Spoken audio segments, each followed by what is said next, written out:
مجھے نہیں معلوم کہ میرے والدین کی شادی کن حالات میں ہوئی۔ جب سے میں نے ہوش سنبھالا، اپنے والدین کو ایک دوسرے سے ناخوش پایا۔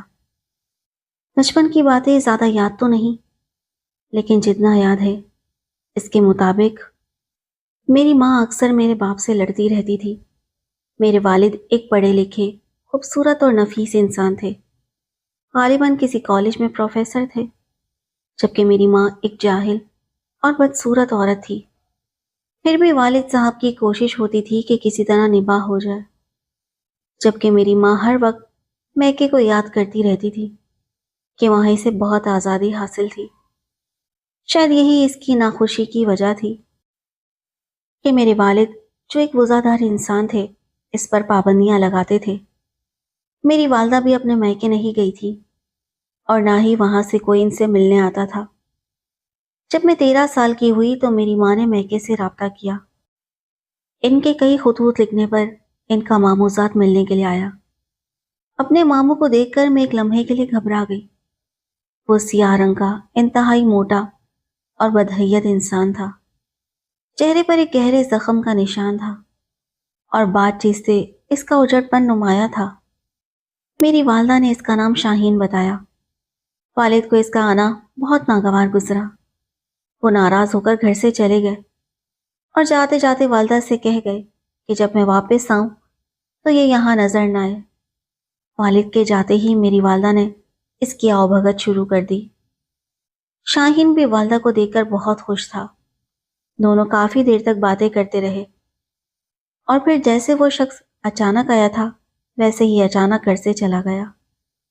مجھے نہیں معلوم کہ میری ماں اور اس کے درمیان کیا بات چیت ہوئی، مگر اگلے ہی روز سے اس نے میرے باپ سے شدید جھگڑا شروع کر دیا اور ہر وقت طلاق کا مطالبہ کرنے لگی۔ میری ماں میرے باپ کو کوسنے دیتی تھی کہ اس نے میری آزادی سلب کر کے میری زندگی تباہ کر دی ہے اور اب وہ مزید اس جہنم میں نہیں رہ سکتی۔ والد نے والدہ کو سمجھانے کی بہت کوشش کی، مگر وہ کسی صورت ماننے کو تیار نہ ہوئی۔ اس پر ابو نے کہا کہ تمہیں طلاق اسی صورت میں دوں گا کہ بچے میرے پاس رہیں گے۔ ماں کو میرے بھائی کی ذرا بھر پرواہ نہیں تھی۔ وہ ویسے ہی ہر وقت بیمار رہتا تھا اور ماں کی توجہ حاصل کرنے کے لیے روتا رہتا تھا، مگر ماں اسے دھتکارتی رہتی تھی۔ لیکن میری ماں مجھے چھوڑنا نہیں چاہتی تھی۔ میں اپنے باپ سے بہت پیار کرتی تھی اور وہ بھی مجھے بے حد چاہتے تھے۔ ماں کو شاید اس بات کا اندازہ تھا کہ میں ہرگز ان کے ساتھ نہ جاؤں گی، اسی لیے اس نے چوری چھپے شاہین کے ساتھ مل کر ایک منصوبہ بنایا اور ایک رات سب کو نشاور دودھ پلا دیا۔ نیم مدہوشی میں جتنا یاد پڑتا ہے، مجھے محسوس ہوا کہ رات کے وقت ماں نے شاہین کے ساتھ مل کر مجھے گاڑی میں بٹھایا اور ایک نامعلوم مقام کی طرف روانہ ہو گئی۔ جب اگلی صبح مجھے ہوش آیا تو میں ماں کے میکے میں تھی۔ وہ ایک عجیب سی جگہ تھی، نہایت گندا سا گھر جو ایک تنگ و تاریک گلی میں واقع تھا۔ وہاں شاہین جیسے اور بھی بہت سے مرد، عورتیں اور بچے موجود تھے۔ میں گھبرا کر رونے لگی۔ ابو بہت یاد آ رہے تھے۔ جب میں نے زیادہ چیخنا چلانا شروع کیا تو شاہین نے مجھے بری طرح مارا اور دھمکی دی کہ اگر اب آواز نکالی تو تمہارے بھائی کا گلا گھونٹ دوں گا۔ یہی نہیں، اس نے اس کمزور سے بچے کو اٹھا کر زمین پر پٹخ دیا، جس سے وہ معصوم بے ہوش ہو گیا۔ میں اپنے بھائی سے بہت محبت کرتی تھی، اس لیے اس کی خاطر چپ ہو گئی۔ مجھے سخت حیرت تھی کہ میری ماں دور بیٹھی تماشا دیکھ رہی تھی، جیسے اس کا ہم سے کوئی تعلق ہی نہ ہو۔ میری عمر اس وقت کوئی 13 یا 14 سال ہوگی۔ بہرحال مجھے اندازہ ہو گیا کہ ماں کا تعلق کس خاندان سے تھا۔ یہ لوگ اپنی بیٹیوں سے دھندا کرواتے اور ان کی کمائی پر عیش کرتے تھے۔ میں اپنے رنگ و روپ کی وجہ سے ان کے لیے ایک سونے کی چڑیا تھی، اس لیے میری سخت حفاظت کی جاتی تھی۔ ماں نے مجھے شاہین کے حوالے کر دیا اور خود چرس کے نشے میں رہنے لگی۔ شاہین مجھے ہر طرح کے لوگوں کے پاس لے جاتا اور میری کمائی پر عیش کرتا۔ میری کمزوری میرا بھائی تھا جو اس کے پاس تھا اور اسی کے ذریعے مجھے بلیک میل کیا جاتا تھا۔ میں جانتی تھی کہ اگر میں بھاگی تو وہ میرے بھائی کو زندہ نہیں چھوڑے گا۔ ویسے بھی اس کے پولیس اور دیگر بااثر افراد سے تعلقات تھے۔ ایسے حالات میں مجھے کسی سے مدد کی کوئی امید نہیں تھی۔ مجھے حیرت تھی کہ میرے والد نے میری کوئی مدد کیوں نہ کی، وہ ہمیں ڈھونڈتے ہوئے کیوں نہ آئے۔ میں زندگی سے سخت نفرت کرتی تھی اور ہر وقت اللہ تعالیٰ سے دعا کرتی تھی کہ مجھے اس زندگی سے نجات دے۔ اللہ نے میری دعا سن لی۔ ہوا یوں کہ ایک دن میری ماں نے مجھے صندوق سے کپڑے نکالنے کو کہا۔ جب میں نے صندوق کھولا تو اس میں ایک پرانی البم رکھی تھی جس میں میرے باپ کی تصویر تھی۔ میں نے وہ تصویر نکال کر چھپا لی اور باتھ روم جا کر اسے دیکھا۔ دیر تک روتی رہی۔ میرے آنسوؤں سے وہ تصویر بھیگ گئی۔ تصویر کے بھیگنے سے اس پر لکھا ہوا ایک ٹیلی فون نمبر واضح ہو گیا جس کی سیاہی تو مٹ چکی تھی مگر قلم کے دباؤ سے بنے نشان اب بھی باقی تھے۔ میں نے وہ نمبر یاد کر لیا اور اپنے والد کی تصویر چھپا دی۔ اب میں اس انتظار میں رہنے لگی کہ کب مجھے موقع ملے اور میں اس نمبر پر کال کر سکوں تاکہ معلوم ہو کہ یہ کس کا نمبر ہے۔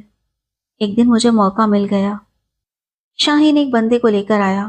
وہ شراب کے نشے میں دھت تھا۔ میرے پاس آتے ہی سو گیا۔ اس کا موبائل اس کے ہاتھ میں تھا۔